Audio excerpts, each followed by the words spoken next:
اعوذ باللہ من الشیطان اللعین الرجیم بسم اللہ الرحمن الرحیم الحمد للہ ذی المن والاحسان وذی العز والسلطان الذي خلق الانسان وعلمه البیان والصلاة والسلام على نبی الانس والجان الامکان وابی الاکوان رحمة على الخلق من الرحمن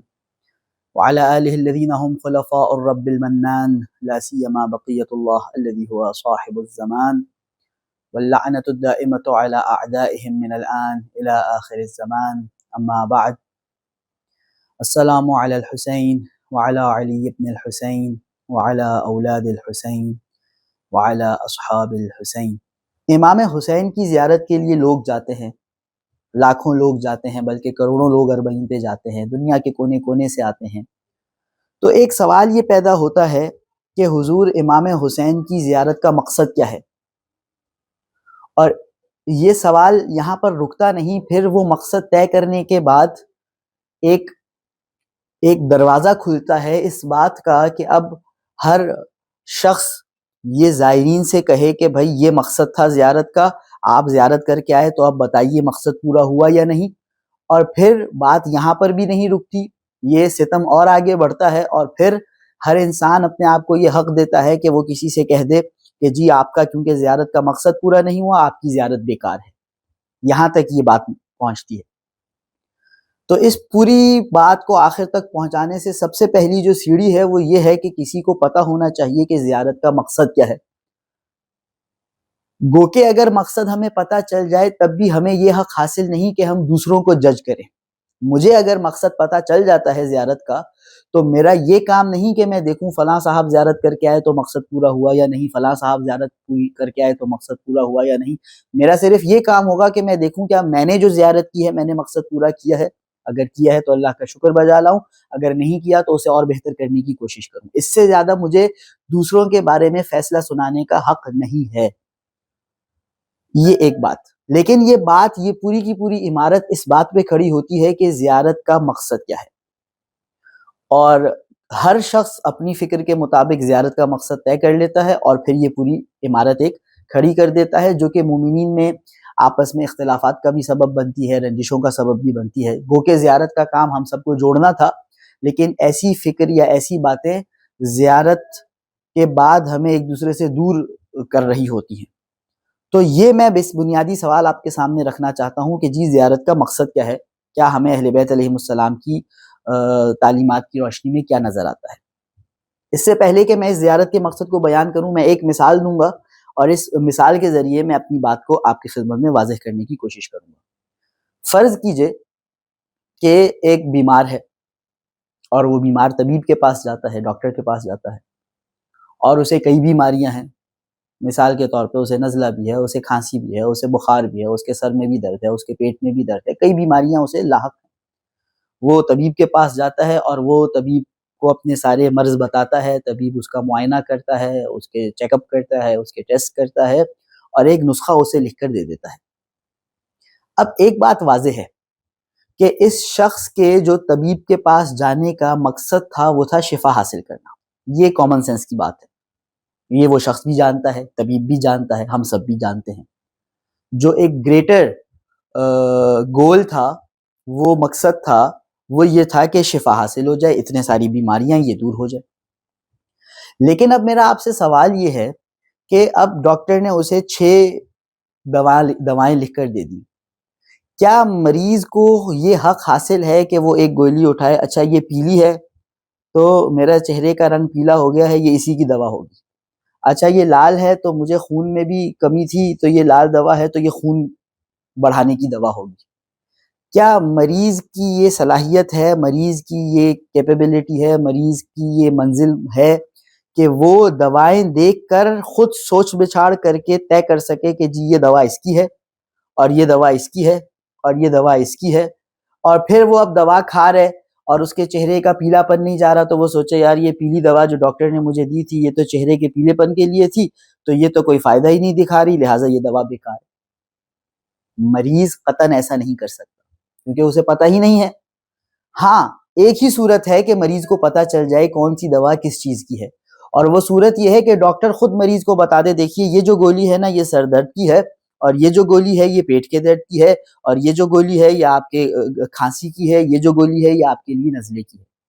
اگر ڈاکٹر بتائے تو مریض کو پتہ چل سکتا ہے، اگر ڈاکٹر نہ بتائے تو مریض کی یہ صلاحیت نہیں ہے کہ وہ از خود سوچ کر غور و فکر کر کے طے کر لے کہ کون سی گولی کس چیز کا علاج ہے اور کون سی گولی کس چیز کا علاج ہے۔ ایک یہ بات، ایک اور بات، اب جب مریض کے لیے مریض کی یہ صلاحیت ہی نہیں ہے کہ مریض کی جب یہ صلاحیت نہیں ہے کہ وہ یہ طے کرے کون سی گولی کس چیز کا علاج، کون سی گولی کس چیز کا علاج، ہاں اسے یہ پتا ہے، اگر اس کا ڈاکٹر قابل بھروسہ ہے، اس نے دیانتداری سے اس کا علاج کیا ہے اور اس نے علاج میں کوئی غلطی نہیں کی، تو مریض کو یہ پتا ہے کہ یہ ساری گولیاں جی مجھے شفا تک پہنچا دیں گی۔ اب اس میں کیا مریض کو یہ حق حاصل ہے کہ پہلے دن گولی کھائے اور دیکھے میں تو ٹھیک ہی نہیں ہوا، اور احتجاج شروع کر دے کہ یہ گولیاں تو بیکار ہیں، میں تو ٹھیک ہی نہیں ہوا؟ یقیناً ایسا نہیں ہے، کیونکہ ہر گولی پہلے دن کھانے سے اثر نہیں کرتی، ہر کسی کا مرض ایک الگ لیول پر ہوتا ہے اور اس کے مرض کے علاج کے لیے کوئی ٹائم پیریڈ درکار ہوتا ہے۔ کسی انسان کے مرض کا علاج 4 دن میں ہوتا ہے، کسی انسان کے مرض کا علاج 6 دن میں ہوتا ہے، کسی انسان کے مرض کا علاج 3 مہینوں میں ہوتا ہے، بعض کورسز تو 6 مہینے بھی چلتے ہیں۔ تو اگر ایک مریض نے ڈاکٹر کے پاس شفا حاصل کرنے کے لیے دوائیں لی اور 1 ہفتے میں وہ صحت یاب ہو گیا، اور ایک دوسرا مریض ہے اور دیکھ رہا ہے وہ 1 ماہ سے دوا استعمال کر رہا ہے اور صحت یاب نہیں ہوا، تو یہ صحت یاب ہونے والا اس پر فتویٰ نہیں لگا سکتا کہ تمہاری تو دوائیں بیکار ہیں، کیونکہ مجھے کیا پتا کہ اس کا مرض کس مرحلے کا تھا اور اس کے علاج کے لیے کتنی مدت درکار ہے۔ اب یہ بات دہرا رہا ہوں، اگر ڈاکٹر نے دیانتداری سے اپنا کام کیا ہے اور اپنے کام میں غلطی نہیں کی تو وہ علاج وہ دوائیں اسے شفا تک پہنچائیں گی، جو بڑا مقصد ہے اس تک پہنچائیں گی، چاہے مریض کو نہ پتا ہو کون سی گولی کون سا کام کر رہی ہے، اور چاہے اس کسی مریض کو 1 ہفتہ لگے اس کے مرض کے اعتبار سے، کسی اور مریض کو مہینہ لگے اس کے مرض کے اعتبار سے۔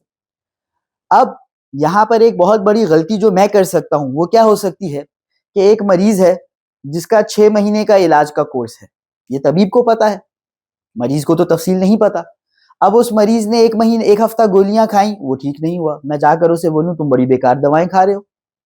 تم تو ٹھیک ہی نہیں ہو رہے، ان گولیوں کا تو کوئی فائدہ ہی نہیں ہے۔ اب میری یہ باتیں سن کر اگر وہ گولیاں کھانا چھوڑ دے تو پہلے اگر وہ گولیاں کھاتا رہتا تو کورس پورا ہونے پر اس کا علاج ہو جانا تھا، اسے شفا مل جانی تھی، لیکن میری ایسی باتیں کرنے سے اس نے وہ گولیاں کھانا چھوڑ دی، اور جو 6 مہینے میں اسے شفا ملنی تھی اب 6 سال میں بھی نہیں ملے گی، کیونکہ وہ دوا استعمال کرنا چھوڑ چکا ہے۔ کیوں چھوڑ چکا ہے؟ میری بے وقوفی کی وجہ سے، کہ میں نے اس سے کہا یار تم کیسی دوا کھا رہے ہو، میں تو 1 ہفتے میں ٹھیک ہو گیا تھا، تم تو ٹھیک ہی نہیں ہو کے دے رہے۔ یہ مثال اگر آپ کے ذہن میں ہے تو میں اپنے سوال کے جواب کی طرف آتا ہوں۔ ہم بہت سی عبادتیں کرتے ہیں، ہم نماز پڑھتے ہیں، روزہ رکھتے ہیں، خمس اور زکوٰۃ دیتے ہیں، حج اور عمرے پہ جاتے ہیں اور زیارات پہ بھی جاتے ہیں۔ یہ ہمیں پتہ ہے کہ یہ تمام تر عبادات کا ایک گریٹر گول ہے، وہ ہے قرب خدا، کیونکہ ہم ہر عبادت قربتاً الی اللہ انجام دیتے ہیں۔ تو یہ ساری عبادتوں کا جو فائنل رزلٹ ہے وہ ہے قرب خدا، جیسے ان ساری دواؤں کا جو فائنل رزلٹ تھا وہ تھا علاج، شفا یابی۔ لیکن اب ان میں سے کون سی ایگزیکٹلی عبادت کیا میرے اندر بہتری لائے گی، کس انداز میں مجھے خدا کے قریب کرے گی، ایک انسان کی یہ صلاحیت نہیں ہے، یہ اختیار نہیں ہے، یہ اس کا علم نہیں ہے کہ وہ طے کر سکے کہ جی نماز مجھے اس اعتبار سے خدا سے قریب کرے گی، اور روزہ مجھے اس انداز میں خدا سے قریب کرے گا، اور زکوٰۃ دینا مجھے اس انداز میں خدا سے قریب کرے گا، اور زیارت پہ جانا مجھے اس انداز میں خدا سے قریب کرے گا کہ میں امام حسین کی تعلیمات سیکھوں، میں امام حسین کی تعلیمات کو فروغ دوں۔ یہ اس انسان کی صلاحیت نہیں ہے۔ ہاں اسے یہ پتا ہے کہ مجموعی طور پہ یہ جو عبادات ہیں اسے خدا کے قریب کریں گی۔ ہاں اگر خود معصوم بتا دیں کہ دیکھو یہ عبادت اس انداز میں تمہیں خدا کے قریب کرے گی تو اسے پتا چل سکتا ہے، جیسے ڈاکٹر اگر خود بتا دے کہ یہ جو گولی ہے یہ اس حصے کا تمہارے مرض کے علاج کرے گی تو اسے پتا چل سکتا ہے۔ لہٰذا اگر ہمیں معصومین نے بتایا ہوتا کہ دیکھو جو زیارت ہے وہ اس انداز میں تمہیں خدا، زیارت کا ایک گریٹر مقصد ہے قرب خدا جو کہ ہر عبادت کا ہوتا ہے، لیکن اس قرب خدا کا ایک خاص روٹ ہے جو زیارت ہمیں اس روٹ پر چلا کر قرب خدا تک لے کے جائے گی، خاص کوئی حصہ ہے قرب خدا کا۔ اگر اہل بیت علیہم السلام کی روایات میں یہ بیان ہو جاتا کہ جی زیارت آپ کو اس طرح خدا کے قریب کرے گی کہ آپ زیارت پہ جائیں گے، آپ پھر امام حسین کی حدیثیں پڑھیں گے، پھر آپ امام حسین کی تعلیمات پڑھیں گے، پھر آپ خدا کے قریب. اگر مولا نے ایسی بات اپنی احادیث میں فرما دی ہوتی تو یہ بات طے ہو جاتی، لیکن کیونکہ کسی امام نے کسی حدیث میں یہ نہیں بیان فرمایا، تو اب یہ ہمیں پتہ ہے کہ یہ زیارت مجھے قرب خدا تک لے جائے گی. اور وہ بات میں جو میں نے ڈاکٹر کی مثال میں کہی، اگر ڈاکٹر نے دیانتداری سے اور غلطی کیے بغیر اپنا کام کیا ہے تو یہ رزلٹ نکلے گا کہ شفا ملے گی. اور ہماری مثال میں جو ڈاکٹر ہے وہ خدا کی ذات ہے کہ جس نے ان عبادتوں کو فکس کیا ہے اپنے قرب تک پہنچانے کے لیے، جو کہ دیانتدار بھی ہے اور جو کہ غلطی کر بھی نہیں سکتا. تو خدا کی طے کردہ عبادتیں مجھے قرب خدا تک پہنچائیں گی. اب مجھے یہ اختیار نہیں کہ میں اپنے سوچ بچھاڑ کر کے طے کروں کہ جی نماز مجھے کیسے قرب خدا تک پہنچاتی ہے،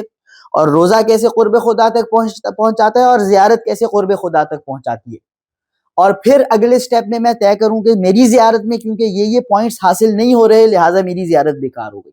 مجھے پتہ ہی نہیں ہے. اگر معصوم بتاتے تو پتہ چل جاتا. زیارت کے کیس میں ہمیں معصومین نے یہ بات نہیں بتائی. تو ہمارا اللہ اور امام پر بھروسے کا نتیجہ یہ ہے کہ ہمیں پتہ ہے جی میں امام کی جا کر زیارت کروں گا، جس طرح مولا نے جو آداب بتائے زیارت کے میں ان کا خیال رکھوں، جو طریقہ بتایا، جو زیارتیں تعلیم دی میں ان کا خیال رکھوں. اور مجھے یہ مولا پر اللہ پر اتنا یقین کرنا پڑے گا جتنا میں ڈاکٹر پہ کرتا ہوں کہ اللہ نے کہا ہے کہ یہ مجھے قرب خدا تک پہنچائے گی تو پہنچائے گی. اس بات کی مجھے اجازت نہیں کہ میں خود سوچ کر کرے دوں کہ جی یہ زیارت ایسے اللہ کے قریب کرے گی کہ زیارت پہ میں جاؤں گا تو مجھے امام حسین کا مقصد پتہ چلے گا. اب امام حسین کا مقصد کیا تھا وہ ایک اور ٹاپک ہے، پھر کبھی اس پر ہم گفتگو کریں گے. مجھے امام حسین کی تعلیمات پتہ چلیں گی، مجھے پتہ چلے گا جی یہ کیا ہے وہ کیا ہے. یہ ساری چیزیں اگر معصوم نے بتائی ہوتی تو ہماری سر آنکھوں پر، لیکن کیونکہ معصومین نے یہ بات بیان نہیں فرمائی تو ہمیں معصوم نے کہا کہ تم زیارت کرو اور یہ قرب خدا کا اس کا نتیجہ قرب خدا ہے، کیونکہ ہر عبادت کا نتیجہ قرب خدا ہے. تو ہمیں معصوم پہ بھروسہ کرنا ہے. جن آداب کا خیال رکھنے کا انہوں نے کہا ہے، جس طریقے سے انہوں نے کہا ہے اس طریقے سے زیارت کو بجا لانا ہے. اب جس طرح ہر انسان کو ایسا نہیں کہ 7 دن میں ہی شفا مل جائے، کسی کو 7 دن میں ملے گی، کسی کو 1 مہینے میں ملے گی، کسی کو 6 مہینے میں ملے گی. اسی طرح یہ ضروری نہیں کہ ہر انسان کو پہلی دفعہ ہی جو زیارت ہے وہ قرب خدا کے اعلیٰ مرتبے تک پہنچا دے.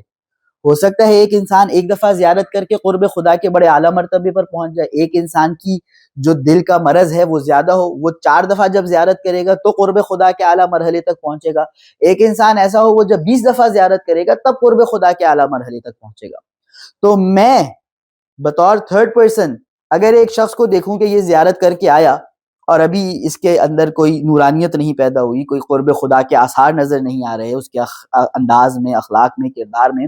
تو خبردار مجھے یہ حق نہیں کہ میں اسے کہوں تمہاری زیارت تو بیکار گئی، کیونکہ دیکھو فلاں صاحب زیارت کر کے آئے تھے، ان میں یہ اچھائیاں، یہ قرب خدا کے نشانات نظر آ رہے ہیں، تم میں تو کچھ نظر نہیں آ رہا. کیونکہ مجھے نہیں پتا کہ فلاں صاحب کی کیفیت کیا تھی اور اس کی کیفیت کیا ہے. ہو سکتا ہے یہ 6 دفعہ زیارت کرنے کے بعد اس مرحلے پر پہنچے گا، لیکن اگر میں اسے کہوں تمہاری تو زیارت بیکار ہے، تمہارے اندر کوئی تبدیلی نہیں آئی، تم میں قرب خدا کی کوئی نشانی نہیں آئی، اس طرح میں اسے ڈیموٹیویٹ کروں گا تو نتیجہ یہ نکلے گا کہ ہو سکتا ہے پہلی دفعہ کے بعد وہ زیارت پہ جانا چھوڑ دے گا. جی ہماری تو زیارت ہی بیکار ہے، ہمیں زیارت پہ جانے کا کیا فائدہ ہو رہا ہے. اور وہ جو اگر زیارت پہ جاتا رہتا تو دوسری دفعہ، تیسری دفعہ، چوتھی دفعہ وہ ایک بڑے مرحلے تک پہنچ جاتا. میری ایسی بے وقوفانہ اور غیر حکیمانہ بات اور انداز کی وجہ سے میں نے اسے امام حسین کے در سے دور کر دیا، میں نے اسے ہدایت کے سرچشمے سے دور کر دیا، میں نے اسے خدا کے رستے سے دور کر دیا، میں نے اسے خدا تک پہنچانے والے دروازے سے دور کر دیا. اور میری وجہ سے اگر میں ایسی بات نہ کرتا، اگر میں بہتر نصیحت کرنا بہت اچھی بات ہے، مومن پر حق ہے کہ وہ اپنے بھائی کو نصیحت کرے، لیکن نصیحت میں انداز کیا ہے، نصیحت میں الفاظ کیا ہیں، اور نصیحت حکمت کے ساتھ ہو. نصیحت ایسی ہو کہ وہ اچھائی سے دور نہ ہو، اسے اچھائی کے قریب کیا جائے. اگر میں کسی کو زیارت کے بعد دیکھ رہا ہوں، میں اسے نصیحت کرنا چاہتا ہوں تو میں کوئی اچھا انداز اپناؤں، اسے برا نہ لگے، وہ امام سے دور نہ ہو، اور میں اس تک کوئی اچھائی کی بات پہنچا دوں. لیکن یہ جملے استعمال کرنا ہے کہ جی زیارت کا مقصد یہ تھا، یہ مقصد تو پورا ہی نہیں ہو رہا، آپ کی زیارت بیکار ہے. یہ زیارت بیکار ہے کہ جس زیارت میں لوگ امام حسین کی تعلیمات سے روشناس نہیں ہو رہے. یہ زیارت بیکار ہے کہ جس میں یہ خاتون پردہ نہیں کر رہی. بھائی ہو سکتا ہے تیسری چوتھی زیارت میں اس نے پردہ کرنا شروع کر دینا تھا، میں نے ایسی بات کر کے اسے پہلی زیارت کے بعد ہی زیارت سے بدزن کر دیا کہ بھائی یہ زیارت بیکار ہے، اس نے بھی جانا چھوڑ دیا، زیارت بیکار ہے ہم کیوں جائیں۔ یہ زیارت بیکار ہے جس میں ایک انسان بغیر داڑھی کے زیارت کر رہا ہے، ہو سکتا ہے یہ دوسری تیسری زیارت پہ داڑھی رکھ لیتا۔ میں نے پہلی زیارت میں ایسے جملے استعمال کر کے، ایسے نیگیٹو جملے استعمال کر کے، ایسے سخت جملے استعمال کر کے اسے زیارت سے دور کر دیا۔ ایک یہ، جبکہ مجھے پتا بھی نہیں کہ زیارت کا مقصد کیا داڑھی رکھوانا ہے، کیونکہ امام نے نہیں بتایا۔ ہاں یہ مجھے پتا ہے کہ زیارت عبادت ہے، اور عبادت کا جو بڑا ہدف ہے وہ قرب خدا ہے، لیکن کیا زیارت نے اس طرح مجھے خدا کے قریب کرنا ہے کہ میرے چہرے پہ داڑھی آئے گی؟ کیا زیارت نے ایک خاتون کو اس انداز میں خدا کے قریب کرنا ہے کہ اس کا پردہ ٹھیک ہوگا؟ یا ہو سکتا ہے زیارت پردے والے مرض کا علاج نہیں ہے، زیارت داڑھی والے مرض کا علاج نہیں، زیارت کسی اور مرض کا علاج ہے جو اس کے دل میں ہے، مجھے نہیں معلوم۔ جب مجھے نہیں معلوم تو نہ میں یہ فتوے لگا سکتا ہوں، یہ میرا حق بھی نہیں ہے، اور اگر میں کرتا ہوں یہ غلط کام میں کرتا ہوں تو اس کا نتیجہ یہ ہے کہ میں لوگوں کو امام سے دور کر رہا ہوں، نہ کہ امام کے قریب کر رہا ہوں۔ یہ دوسرا نہایت اہم سوال جو آج کی اس گفتگو میں آپ کی خدمت میں پیش کرنا مقصود تھا۔ میں امید کرتا ہوں کہ میں اپنی مراد اور اپنا مقصد آپ تک پہنچا سکا ہوں گا۔ یہاں پر ہم اپنی اس گفتگو کو مکمل کرتے ہیں اس دعا کے ساتھ کہ خدایا تجھے واسطہ ہے محمد و آل محمد کا، ہم سب کو جلد از جلد اور بار بار مقامات مقدسہ کی، بالخصوص امام حسین کی زیارت نصیب فرما۔ وآخر دعوانا ان الحمدللہ رب العالمین۔ اللہم صل علی محمد و آل محمد وعجل فرجہم واحشرنا معہم اجمعین۔